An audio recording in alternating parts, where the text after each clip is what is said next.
What's up, my friends? Let's get this party started here, and we're live. What up? It's your man Donuts and Team A coming back at you today for our second co-hosting stream. What's up, Team A?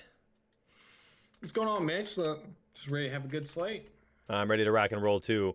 Let's start off a little bit differently than yesterday. So yesterday, kind of slapped it together. You know, we didn't connect until a few minutes before the stream, so I figured, you know, listen, let's just go player by player.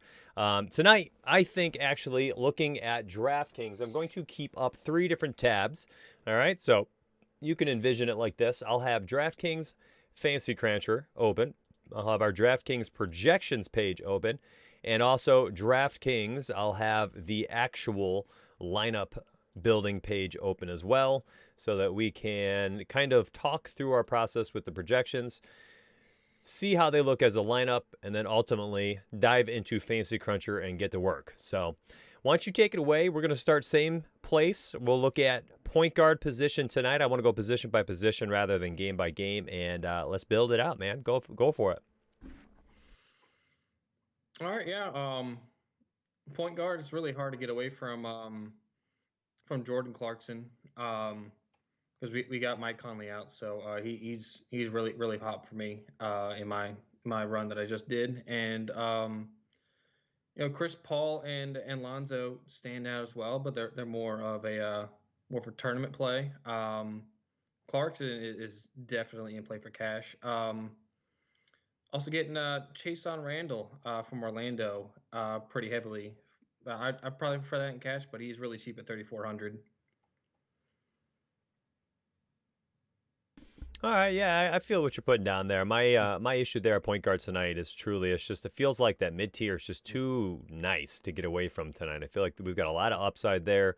You know, that 6K to 8K range, and including Chris Paul and Lonzo Ball and Terry Rozier, you know, and Aaron Gordon. If his minutes are lifted tonight, you're going to see the guy who was playing, you know, 30 plus and being the guy who pretty much was just point forward at 6.6K.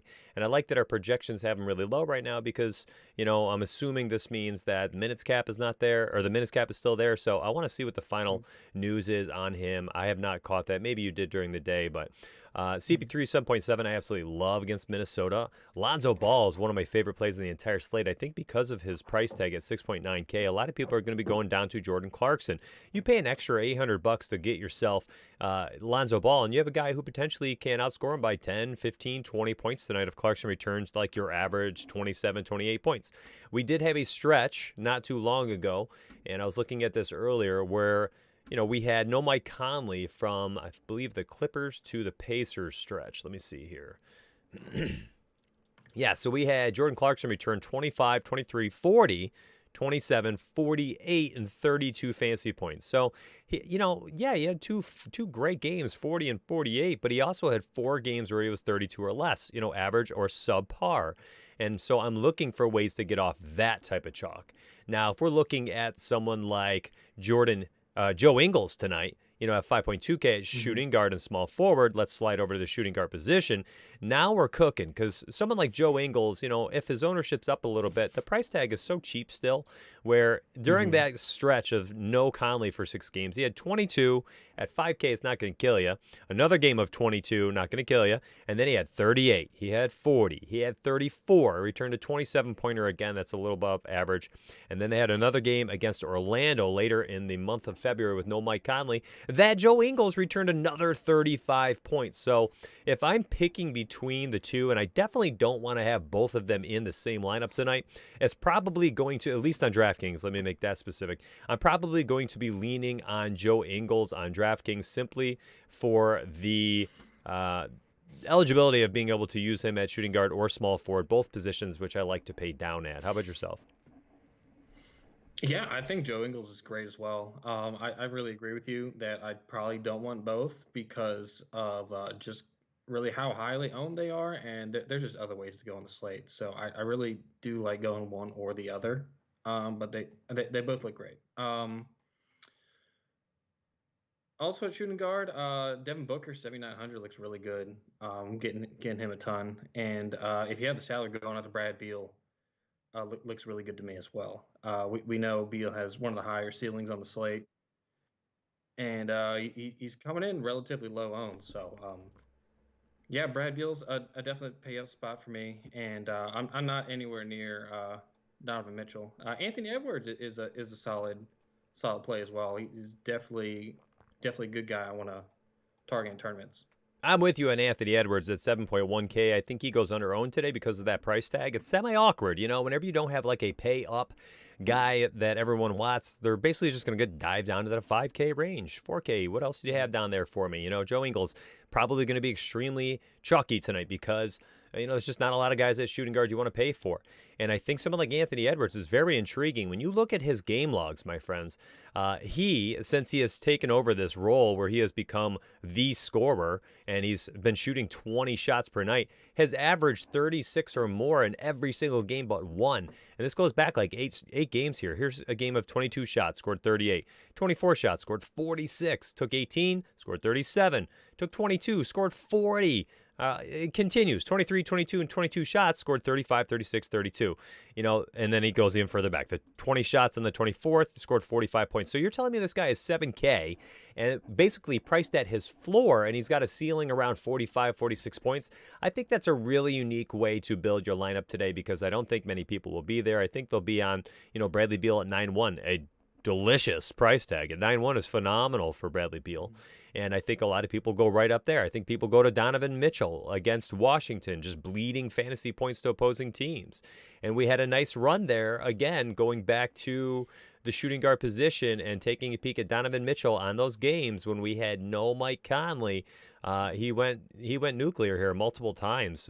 57, 62, 45, a couple 35-point games. But these were, one of them was a blowout. The other one, who knows? I don't remember that. And then scored another 52. So we're talking 45 plus in 4 of the 6. And then again in Orlando, scored 46 at 8K. That's phenomenal. We're talking 45 or higher in 5 of 7 games. So I think Donovan Mitchell ends up being a little bit chalky up there as well. So you can make yourself incredibly unique tonight if you're just off of some of this chalk, off Clarkson, off Ingles, and you roll out, like we had initially said, someone like Lonzo was my point guard choice. Shooting guard, you've got Anthony Edwards. And now we're going to slide over to the small forward position. And my first one, what's up, CG? What's up, chat? My first one right now is Alec Burks, man. I was talking about him in my morning show. I don't know who watched it. I hope you did. But Alec Burks received 36 minutes last game, picked up the final rotation for Emmanuel Quickley, who is out tonight. And there are 2 other players that I'm going to plug in tonight. I love both on FanDuel and DraftKings, RJ Barrett and Julius Randle. And let me just spit this at you real quick, and then you can take it away with the small forward position.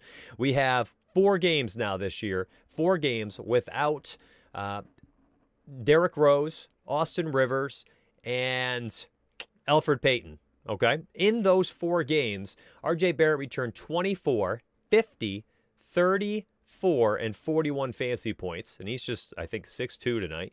Julius Randle, I believe, is 9'9 tonight. He's up there. But he scored 50, 56, and then he scored 60 twice. So a 50-point floor and 60s twice. And he had a triple-double in one of those games. Emmanuel Quickley had been kind of that tertiary scoring option over that stretch, and now he's not there. And he had been scoring 20-plus real points in 3 of the 4 games. Probably would have got there last night if he didn't get hurt. And now he's off the court. Alec Burks is going to get an opportunity to shoot the ball, 15 times like he did last night. And you're going to get Alec Burks at 4.9K. I love him at small forward. And you can also grab RJ Barrett at 6.4K. You're going to have to pay up for him over people like Danilo Gallinari, though. So pay attention to what's going on there in Atlanta. If Capella sits tonight, you'll have John Collins starting at the 5, and Danilo Gallinari will slide over at the 4, and probably get Kevin Huerter, who I think is also a sneaky shooting guard spot that we did not talk about. He is 5.6K, and he has been benefiting over the last couple of games without Capella as well, scoring 26 and 33. Played 35 minutes last game, and they'll need him again if Capella is out in this game. So those are kind of the small forwards and a few other tidbits I wanted to drop. I think the Knicks are supreme value tonight, even though some of their guys are priced up. Yeah, I really love RJ Barrett. I'm going to be way over the field on him today, just because simply they have no guards, and he's going to have to shoot around 15 to 20 shot attempts.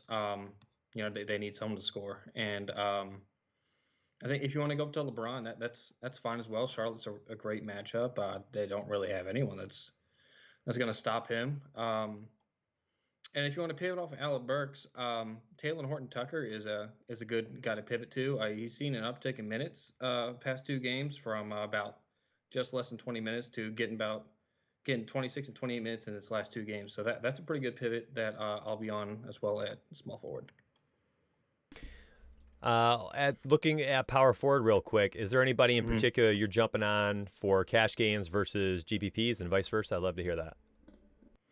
Yeah, I mean, I think the definite guy I'm going to go to in cash games is going to be Julius Randle. Kind of similar to RJ Barrett. They just don't really have a whole lot of playmakers, and we've seen him get triple doubles this season, so he's very likely going to be a facilitator for the Knicks tonight. Now, if you're going to tournaments, I think Zion is an interesting guy to go to in tournaments. He's going to be going downhill, and we've seen him go on stretches where he's just getting 40 to 50 every single game. So he's definitely a guy I'll be going to. Brandon Ingram's okay if you want to go there. A little bit of a lower probability play for me. He's really up and down, pretty volatile. He's okay. And if Clint Capella's out, then John Collins becomes a definite guy I want to go to at 7,200. Yeah, it's hard not to go to Capella there. 32 and 38 minutes, I want to say, the last 2 games, taking a bunch of shots, 43, 46 points. We'll keep it up, too, because we've seen this last year whenever he was at the 5 as well. So I'm with you there. John Collins is pretty crucial to figure out what is going on with that team and who's healthy there tonight. I have some interest tonight in Danilo Gallinari at 6.1K no matter what. I think that if, Capella does play and Danilo goes back to small forward, I think maybe people jump off of him, and I still like the price tag at 6-1. I like the matchup against OKC. I don't care. And I like that. I just like this little range here at power forward. I'm not a big fan of paying up tonight at power forward. I don't like Gordon Hayward. I think he's way too volatile. Brandon Ingram, too volatile, kind of priced at value or above it. Zion Williamson, priced at value too. He's like a walking 45-point scorer, but he rarely will score like 60. Bradley Beal at 9.1K can win me a tournament at 9-1. I don't know if Zion has slate winning tournament upside at 8.9. So for me personally, these types of plays up here, Zion, more of a cash play in my opinion. Rui Hachimura, Hachimura is smashing right now. 3 games in a row now, playing great ball. 5.6K. I have some interest in Alexei Pokusevsky. He kind of let us down last game, but he was playing very well with Al Horford in there. He had 39 minutes next to Al Horford 2 games ago and returned a phenomenal game. I can't remember, it was 40 or so points. So I am interested there. When I sort by the points per dollar based on our projections here, there are a couple names I'm not interested in that are popping here. Jay Crowder at 4.6K, pass. No ceiling, irrelevant, will not win you a tournament. Can he do it on FanDuel? Maybe. You get 60K over there. I think on FanDuel he's 3.8K. Julius Randle, 10K. I'll play him in cash games. For me, it's RJ Barrett, it's Alec Burks in tournaments. Taj Gibson, just not a guy who's going to touch the court for me or my lineups. So let's slide over to center real quick, and I'll finish that out on DraftKings here, and then we can dive into DraftKings and see if we can make some magic happen. When I look at the center position tonight, I'm not entirely sure what's going on with Moses Brown. I have to look at the injury report. I've been with the kiddos today, but I believe Al Horford is back tonight. I'm assuming if he's playing, he's going to be starting. Moses Brown gets kicked back to the bench. He might get extra minutes tonight for sure if Baisley's still out, but they can slide Horford over to the 4, which they have done at times this year. I'm not entirely sure they'll need to do that with Pokusevsky here too, playing a little bit of that 3-4 combo. Pay attention, though. I think that does matter. I don't know what they'll do. Maybe they'll slide Moses at starting center tonight and move Horford over to the 4. That'd be interesting. So I do think we need to pay attention. Alex Len kind of burned everybody 2 nights ago, comes back, has a decent game this past night. The last game, was that yesterday? Scores 33 points in 24 minutes after he was uber chalk on 18 minutes. So he was like 25% owned at like 3.3K the other day. So you can maybe go back to the well with him if he's going to have a signs of life like that. I'm thoroughly intrigued in DeAndre Ayton. I'm not sure where you are tonight, but DeAndre Ayton, man, he is playing so well. Him and Montrezl Harrell will be the only 2 centers I'm really trying to target tonight on DraftKings. Harrell has scored 34 plus in 4 straight. He's scoring actual points too, which is nice. 20 plus, I believe, in 2 of the last 3. And DeAndre Ayton, I know he's not playing a lot of minutes, but Minnesota's hemorrhaging points to every position. Matchup against Towns, I get it. Ayton's not fouling out like he used to. So I like Ayton at 6-2. I think, Montrezl Harrell is probably your cash option. Ayton would likely be the GPP option. Why don't you fill us in with your center plays tonight? Yeah, I think Montrezl Harrell's definitely in play at 6,400. We've seen his output, the past 4 games been really high. At least 34 in all 4 of those games. I think an interesting guy to go to in tournaments is Rudy Gobert. He gets the matchup with Washington, and we know he has that 60, 70-point ceiling in him. So I think that this could be a game where he really racks up the rebounds just because of the positive matchup. I did see that OKC may be looking to play the younger guys more than the older guys, so that's something to watch. Probably got to watch the lineups there. And if Moses Brown is starting, then he's probably a guy I'm going to have a lot. If you want to go to Enes Kanter, I think he's fine. Probably better for cash. The ceiling hasn't really been there the past few games. We have seen him go up to 40 or 50, but probably more of a lower probability playing for tournaments. I'm with you.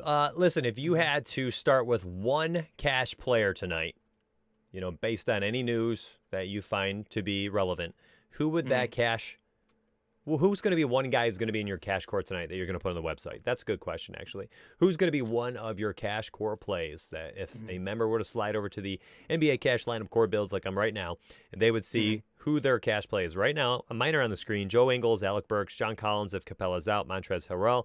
I'll probably add Lonzo Ball potentially here, or I'll throw him in my GPP core. That's kind of where I am. Jordan Clarkson likely the better cash play at point guard, I should say that. But I'm not entirely a fan of putting both Ingles and Clarkson in cash. So that's where I am. I'm not going to show yours, but I would love to know who is one of your cash plays that you're looking at tonight. Probably where I'm going to start in cash is Julius Randle. He just seems like the highest probability pay up option on the slate because, like I said, they just have no guards. He's pretty much going to do it all. Okay, not bad. What about GPPs? GPPs. Let's see here. I think GPPs. Devin Booker is just really interesting. I think this could be a game where he just kind of runs it up. We could be seeing a 50-point game out of Devin Booker today against Minnesota. Oh, 50 bomb called on stream. You better have him in your lineups tonight. Good luck. We are going to slide over to Fantasy Cruncher now. All of our members actually get $20 to use on FC every single month. That's $240 per year. We are partnered with them. If you are already a Fantasy Cruncher user, in fact, you actually have the opportunity to sign up for us at $9.99. Take that $20 and you use it towards FC. It's $29.99 per month for us. Take the $20 off, makes it less than $10 a month to use us. If you're not a member of FC, then you're able to get FC with a $20 discount monthly. It's $240 a year. We've added all sorts of projections tools and things like this, and we continue to add these to the site. These tools are supposed to be extremely helpful for you to make quick lineups. Go to DraftKings, click download. It'll pop up underneath Team A's face right here. I'm going to slide over to the DraftKings tab, click upload data, click upload file, and I'm going to grab the DraftKings projections, click this skip all, click, and boom, there we go. I've got just the projections. If I wanted everything else, I could add that in, but right now we're going just projections. I did that whole thing in about 7-8 seconds while I was talking my way through it.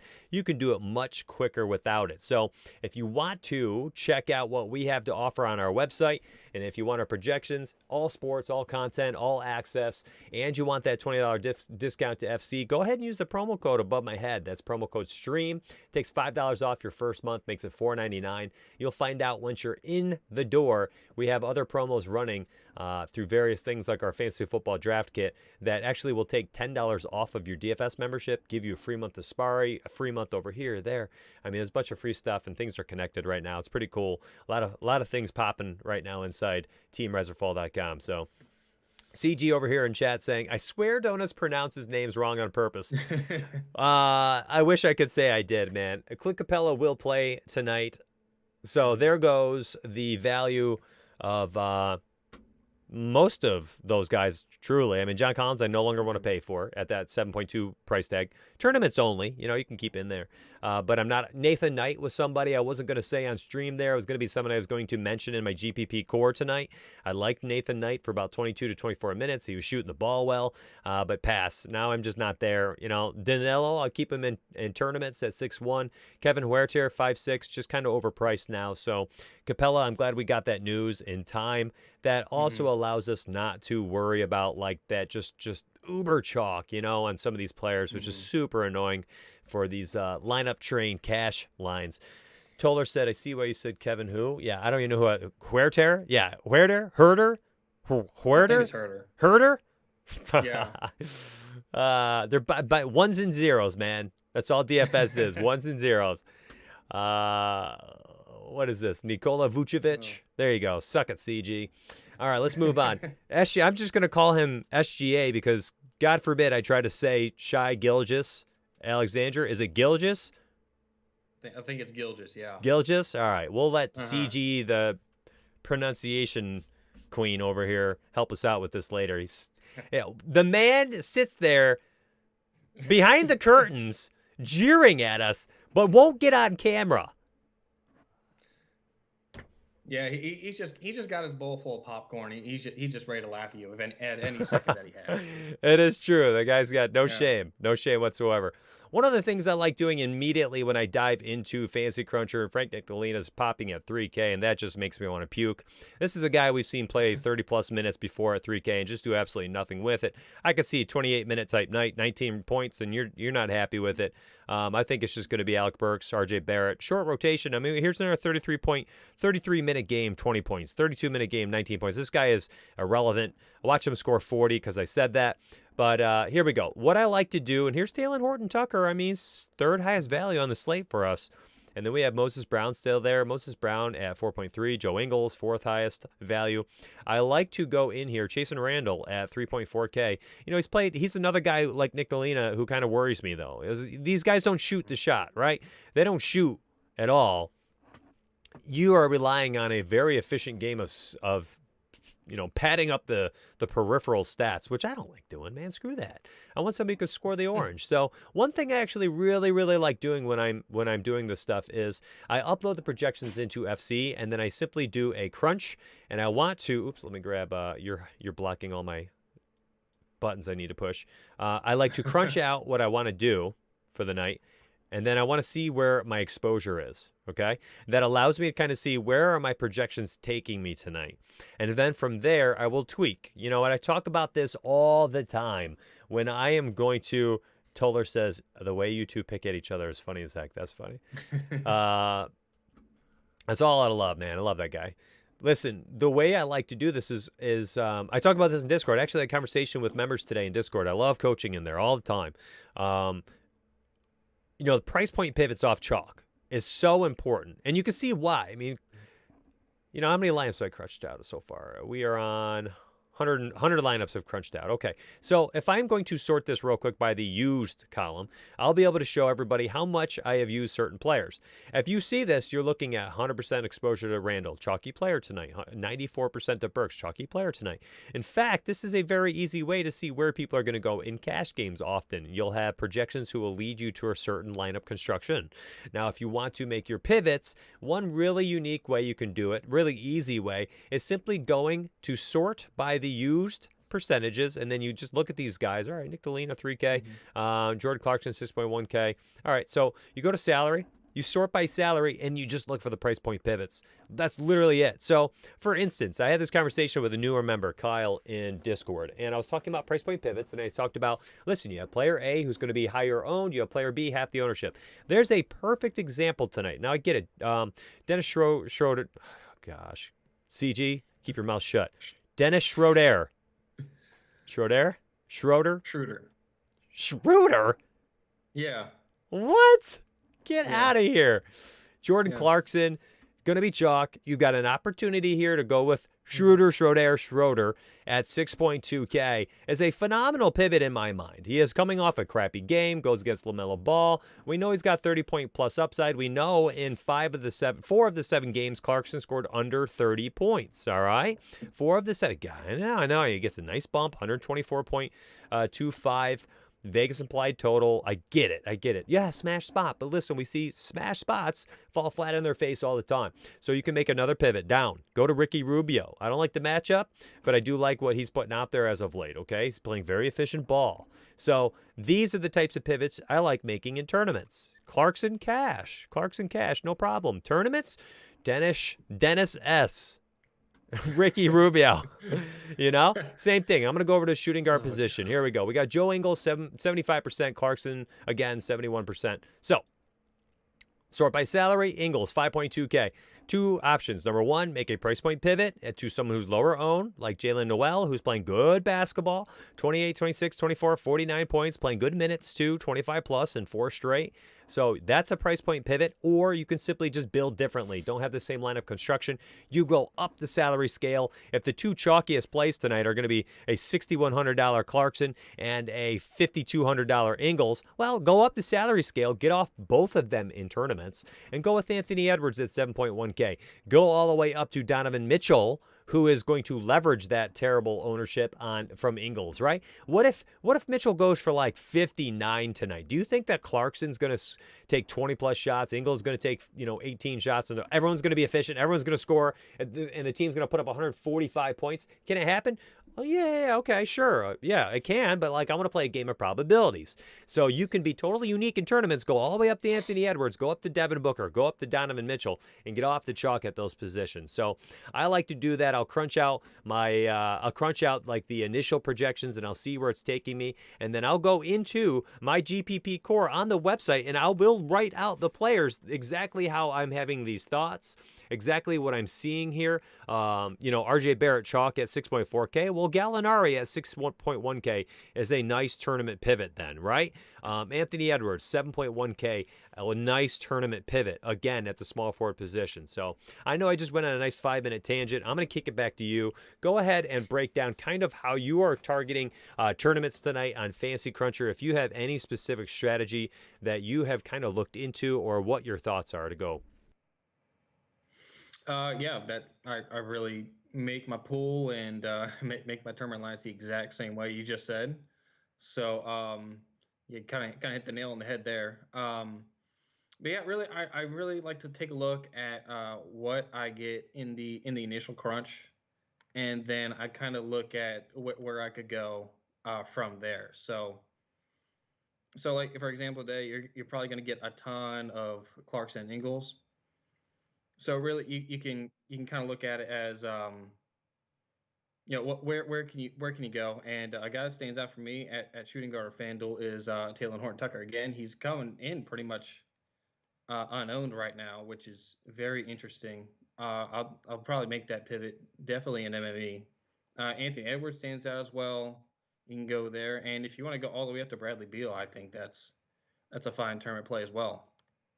But yeah, that's pretty much how I go. And really a big thing that I did today, I limited Knicks. I limited them to 2, and that really changed my lineups a lot. Yeah, it's not a bad idea. What he is alluding to right now, going to advanced options, going up to general, slide over to the New York Knicks, and you just put max, and you can put 2 instead of getting Burks. Which, by the way, if I leave that at 6, I'm going to scroll down to the exposure section real quick, and look. I mean, these lineups are riddled. 1, 2, 3 Knicks, 4 Knicks here. It's just going to happen because they're value. Here's 4 Knicks in this lineup. That's gross. Those are terrible lineups. You don't want that, especially when some of these guys are already priced up. It's not like you're getting RJ Barrett at 5.2 and Julius Randle at 8K. No, these guys are priced as if they're in a good spot and they're going to play a lot of minutes and have a chance to score the orange.